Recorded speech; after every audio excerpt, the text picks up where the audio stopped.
সরকারের সদিচ্ছা থাকলেও ডিসেম্বরের আগেও নির্বাচন দেয়া সম্ভব। জুলাই গণহত্যার বিচার ও সংস্কারের পাশাপাশি দ্রুত সময়ের মধ্যে নির্বাচনও চায় বিপ্লবী ওয়ার্কার্স পার্টি।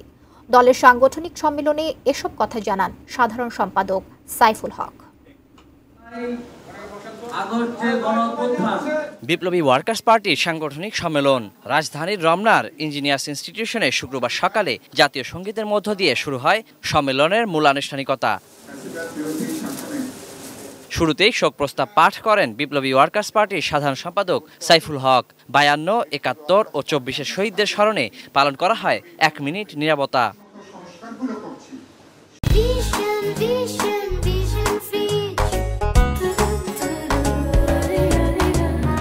এরপর রাজনৈতিক বক্তব্যে অন্তর্বর্তী সরকারের উদ্দেশ্যে সাইফুল হক বলেন, প্রয়োজনে ট্রাইব্যুনাল প্রসিকিউশনের সংখ্যা বাড়িয়ে দ্রুত জুলাই-আগস্ট গণহত্যার বিচার করতে হবে। মুক্তিযুদ্ধের পর সবচেয়ে বড় যে হত্যাকাণ্ড এখানে সংগঠিত হয়েছে জুলাই-আগস্টের অভ্যুত্থানকালে, আমরা দেখছি এখনো পর্যন্ত বিচারের কাজটা চলছে খুবই ধীর গতিতে। মানুষ বিচারের গতিকে ত্বরান্বিত করবেন এটা দেখতে চাই।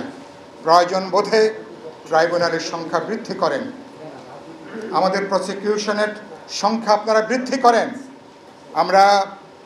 নিশ্চয় আমরা দেখতে চাইব এবছরের মধ্যে বিচারের কাজটাকে একটা বিশ্বাসযোগ্যভাবে আপনারা সেই কাজটাকে আপনারা এগিয়ে নেবেন। নির্বাচনের তাগাদা দিয়ে তিনি বলেন, অনির্বাচিত সরকার বেশি দিন থাকলে বহুমাত্রিক বিপদ আসে। জুলাই গণহত্যার বিচার আর সংস্কার যেমন প্রয়োজন, তেমনি নির্বাচনের মধ্য দিয়ে গণতান্ত্রিক সরকারও প্রয়োজন। বিপ্লবের নাম করে, অভ্যুত্থানের নাম করে আবার পুরনো জমানার মতন নতুন চিন্তা, নতুন ধ্যান ধারণা, নতুন ইডিওলজি আবার জনগণের বুকের উপর আবার চাপিয়ে দেওয়ার আয়োজন করা হচ্ছে।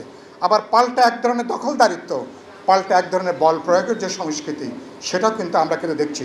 আমরা বিচার চাই, আমরা সংস্কারের গতি ত্বরান্বিত করতে চাই, সংস্কার চাই। পাশাপাশি 16 বছর ধরে মানুষ যে নির্বাচনের জন্য অপেক্ষা করছে, সেই নির্বাচনের মধ্য দিয়ে একটা গণতান্ত্রিক সরকার হবে, দায়বদ্ধ সরকার হবে। এবং যে সরকার, আমি মনে করি মানুষের পপুলার ম্যান্ডেট নিয়ে আমাদের জনগণের যে সকল সংকটে তারা উদ্যোগ গ্রহণ করবেন। বাংলাদেশ এখন বহুমাত্রিক যে চাপে হুমকির মধ্যে আছে, সেগুলোকে কার্যকরভাবে তারা মোকাবেলা করবেন। সারা দেশ থেকে আসা বিপ্লবী ওয়ার্কার্স পার্টির নির্বাচিত প্রতিনিধি, পর্যবেক্ষক ও আমন্ত্রিত অতিথিদের অংশগ্রহণে 2 দিন ব্যাপী এই সম্মেলন চলবে শনিবার সন্ধ্যা পর্যন্ত। রাষ্ট্র চালাতে গেলে রাজনৈতিক উইজডম দরকার। Waliul Sakib, ATN news, Dhaka.